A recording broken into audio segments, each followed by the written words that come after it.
मैंने एक बार पहले भी बताया था,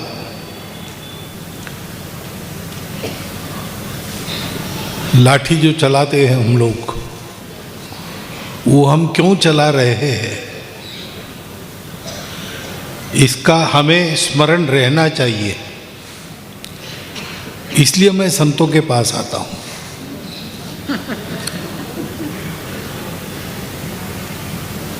और आचार्य श्रीमुख से मर्यादा महोत्सव का उल्लेख हुआ और मनसुख भाई ने कहा, तो वो भी हमारे संघ चालक भी है, वो संघ में संघ चालक का शब्द रखना पड़ता है। तो ये जो एक्स्ट्रा हुआ है वो मेरा लाभ है।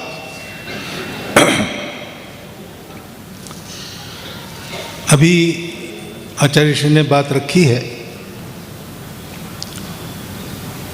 भारत का यही काम है कि दुनिया को मर्यादा सिखाए, और सिखाए यानी भाषण से पुस्तक से नहीं, अपने आचरण से सिखाए। क्योंकि पुस्तक में तो ज्ञान रहता है, भाषण में भी सुनते हैं, लेकिन उससे बात पूरी नहीं होती। कैसा करना चाहिए, कैसा रहना चाहिए, जो बताया है वो तो शाश्वत है। एक बार 1000 साल पहले बता दिया, वो आगे भी वैसा ही है। परंतु उसको करने के लिए 1000 साल पहले जाते तो एक भिन्न परिस्थिति थी, आज जाएंगे तो एक भिन्न परिस्थिति है। एक बार गो संवर्धन गतिविधि के कार्यक्रम के तहत एक नागरिकों के इसमें मैं विषय रख रहा था कि गाय की रक्षा होनी है तो हमको गाय रखनी चाहिए। तो एक सज्जन खड़े हो गए, बोले आपकी बात बिल्कुल सही है, लेकिन मैं शहर में रहता हूँ, 5वें मंजिल पर रहता हूँ, मैं गाय कैसे रखूँ। प्रश्न यही रहता है, विषय आपका सबका बिल्कुल सही है, परंतु मैं मेरी स्थिति में ये कैसे करूं। जब करने वाले सामने होते हैं तो आदमी उनको देख के कर लेता है। यद्यद आचरति श्रेष्ठः तत्तदेवेतरो जनः स यत् प्रमाणं कुरुते लोकस्तदनुवर्तते। समाज के श्रेष्ठ लोग वो केवल बोलते लिखते नहीं हैं, वो जीते, और उनका जीवन देख के जीवन चलता है। और इसलिए हमारे भारत भूमि में लोग अनुकरण किसका करते हैं, अंततोगत्वा आध्यात्मिक लोग हमारे लिए प्रमाण है। जैसे कुंड के सत्य की बात आई तो भौतिक सत्य है, पैसा कमाना पड़ता है, लेकिन पैसे के पीछे भागना हमारी परंपरा में नहीं है। आज भी प्रत्येक पैसे कमाने वाला व्यक्ति कम पैसा कमावे या बहुत ज़्यादा पैसा कमावे, वो परंपरा से दान करता है। आज हम कहते हैं कि बहुत अवनत अवस्था है हमारे समाज की, आचरण से नीचे गिर गए, फिर भी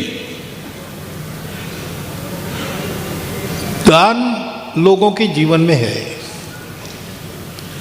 क्योंकि अपना जीवन दान करते हुए समाज के भलाई के लिए काम करने वाले लोग दिखते हैं, और वो बताते हैं कि भाई पैसा कमाना महत्व की बात नहीं है, कमाया हुआ बांटना, कैसे बांटना, ये महत्व की बात है। हमारे एक प्रचारक केन्या में गए, वहाँ हिंदू स्वयंसेवक संघ का काम चलता है। तो वहाँ के नागरिकों ने उनको कहा कि भाई ये तुम्हारी संगम की बात यहाँ सुनने वाला कोई है नहीं, हम पैसा कमाने के लिए यहाँ है, तो अधिक पैसा कैसे कमाएं ये बता सकते हो तो बोलो। तो उन्होंने कहा कि मैं एक धेला कमाता नहीं, इसलिए पैसे कैसे कमाना ये तो मैं आपको नहीं बता सकता, लेकिन आपने जो पैसा जमा किया है उसका क्या करना ये मैं बता सकता हूँ। ये भारतवर्ष की विशेषता है, क्योंकि जो अन्वेषण की बात कही, सत्य को जानो, स्वयं जानो, तो जानने के लिए सब लोग चले, क्योंकि आनंद मिलना है, सुख मिलना है, तो सत्य क्या है पता होना चाहिए। सत्य पता नहीं चला तो ठोकर लगती है, दुख होता है।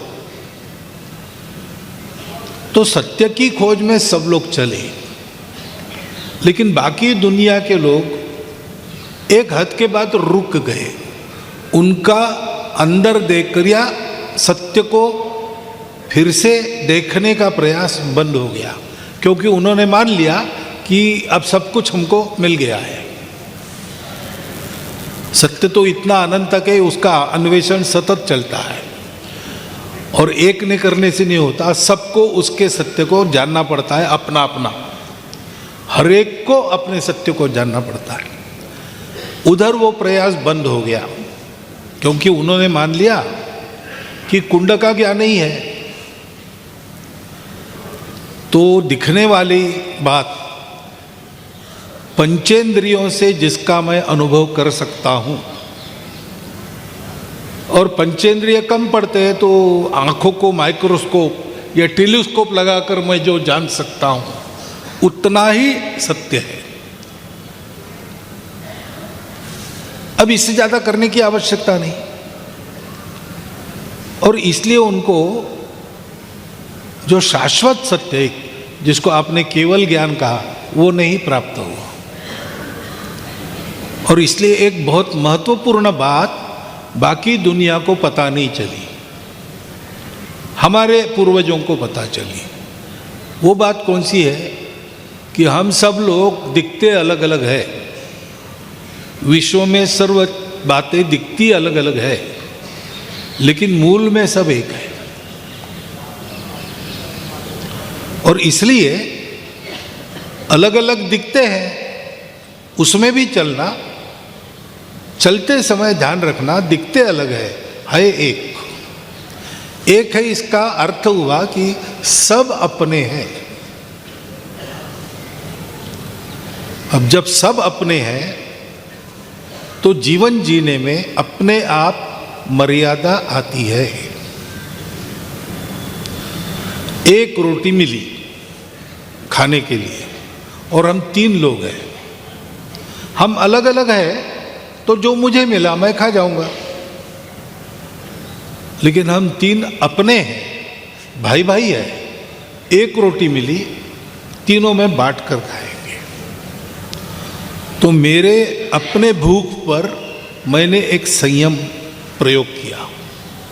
क्यों? सब अपने हैं, सबका जीवन चलना चाहिए। विश्व में जीवन जो चलता है वो सबका चलता है, साथ में चलता है, जिसके कारण चलता है उसको धर्म कहते हैं। धर्म की व्याख्या में ही है, धारणा धर्म इति आहु, धर्मो धारयते प्रजा। जो हुआ है उसकी धारणा करने वाला, उसका विनाश नहीं होने देता, उसको गिरने नहीं देता, साथ चलाता है और उन्नत करता है। वो धर्म बाकी दुनिया इसलिए नहीं जानती कि धर्म के पीछे जो सत्य है वो बाकी दुनिया नहीं जानती, हमारे पूर्वज जानते हैं। और इसलिए सत्य, अहिंसा, अस्तेय, अपरिग्रह, ब्रह्मचर्य आदि आदि सारी बातें ये हमारे यहाँ है, बाहर नहीं है।